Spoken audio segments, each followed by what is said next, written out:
এটা বেশিরভাগ ক্ষেত্রেই আমরা এগুলো পর্যালোচনা করেছি, এগুলো বেশিরভাগ ক্ষেত্রেই টেন্ডার হয়ে গেছে এবং আপনারা খুব শিগগিরই সেই সব কাজ শুরু হয়ে যাচ্ছে দেখতে পাবেন।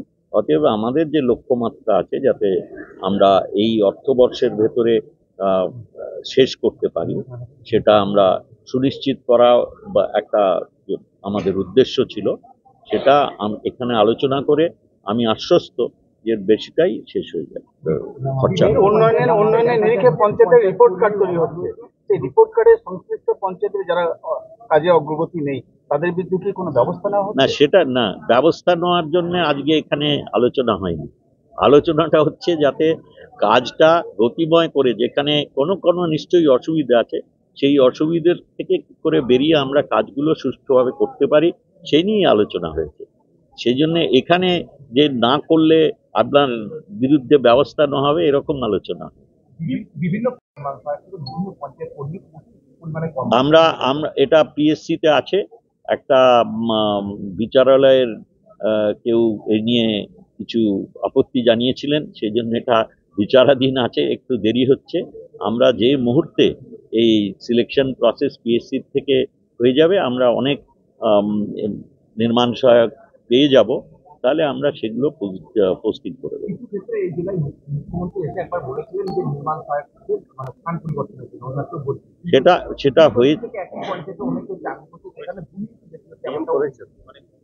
আমরা প্রায় সব ইঞ্জিনিয়ার স্তরে এবং নির্মাণ সহায়ক তো বটেই, সারা রাজ্যে দেখবেন খবর নিয়ে অনেক নির্মাণ সহায়ক স্থান পরিবর্তন হয়েছে। এখানেও যদি আপনার কোনো নির্দিষ্ট কোনো ইয়ে থাকে, অভিযোগ থাকে, আমি যদি জানতে পারি আমরা আমরা নিশ্চিতভাবে পাবো। তাদের জন্য ওই কর্মশ্রীতে আমরা পরিযায়ী শ্রমিকদের বিশেষ অগ্রাধিকার দেওয়া হচ্ছে। কর্মশ্রী প্রকল্পে যেখানে রাজ্যের বিভিন্ন প্রকল্পে আমাদের জব কার্ড হোল্ডারদের যাতে অগ্রাধিকার দিয়ে তাদের কাজের ব্যবস্থা করা হয়, সেটা নিয়ে মাননীয় মুখ্যমন্ত্রী অনেকদিন আগেই নির্দেশ দিয়েছিলেন। আমরা গড়ে প্রায় 55 দিন এখন অলরেডি কর্মদিবস উপহার দিতে পেরেছি আমাদের জব কার্ড হোল্ডারদের পশ্চিমবঙ্গের, কারণ কেন্দ্রীয় বঞ্চনা তো কোনো শেষ দেখতে পাচ্ছি না আমরা।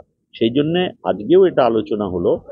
বাংলার বাড়ি একটা বড় সুযোগ এবং যে কোনো আমাদের সরকারি প্রকল্পে এখন পরিযায়ী শ্রমিকদের আরো বেশি অগ্রাধিকার দিয়ে তাতে যাতে যুক্ত করা যায়, সেই ব্যাপারে আমরা বিশেষভাবে লক্ষ্য রাখছি। না, আপাতত তো সেগুলো পাচ্ছে না, বড় বড় অট্টালিকা।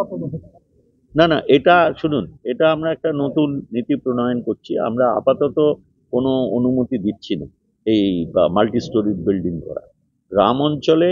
এর জন্যে আমরা প্রায় 8 মাস ধরে একটা নতুন নীতি তৈরি করার জন্যে সব ব্যবস্থা করেছি। আমাদের এটা নিয়ম হচ্ছে আনুষাঙ্গিক সব দপ্তরের অনুমোদন নিয়ে তারপরে আমরা এটা মন্ত্রিসভায় পাঠাবো অনুমোদনের জন্য, তারপরে এই নীতি প্রণয়ন হবে। তো এখন একটা দপ্তরে এটা আছে, তাদের সঙ্গে আমরা আলোচনা করছি, তাদের কিছু মতামত আছে।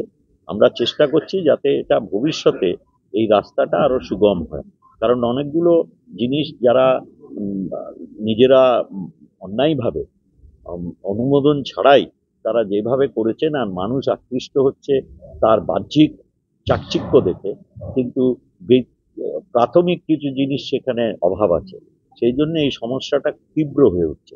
সেই জন্য আমরা প্রায় অলমোস্ট এ ইয়ার নাও আমরা নতুন কোনো অনুমোদন দিচ্ছি না এই ধরনের মাল্টি স্টোরি বিল্ডিং করা।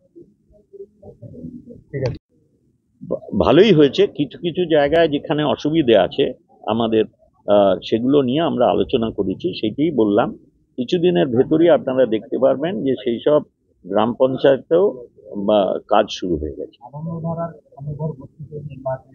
হ্যাঁ, এটা আমরা কয়েকটা গ্রাম পঞ্চায়েত এলাকায় আমরা পিছিয়ে আছি, সেগুলো আমরা গ্রাম পঞ্চায়েত ধরে ধরে আলোচনা করেছি এবং কিভাবে এগিয়ে নিয়ে যাওয়া যায়। আমাদের যেমন রাজ্য স্তর থেকেও আধিকারিকরা এসছেন, সেরকম জেলা স্তরে যারা এই ব্যাপারে দায়িত্বে আছেন এবং আমাদের প্রধানদের সঙ্গে এই নিয়ে আমরা খুব খোলামেলা আলোচনা করেছি। আলোচনা করলেন প্রধান বা পঞ্চায়েত সমিতি ওরাও তো বলছেন টেন্ডারের ক্ষেত্রে শুনেছেন যখন তখন আমায় জিজ্ঞেস করছেন। পলিটিক্যাল কোনো সমস্যা হচ্ছে না, কোনো সমস্যা হচ্ছে না। যেগুলো যদি সমস্যা হয় সেটাও নিরসন করার কি ব্যবস্থা সে নিয়ে আমরা আলাদাভাবে আলোচনা করে বলছি। পঞ্চায়েতগুলিতে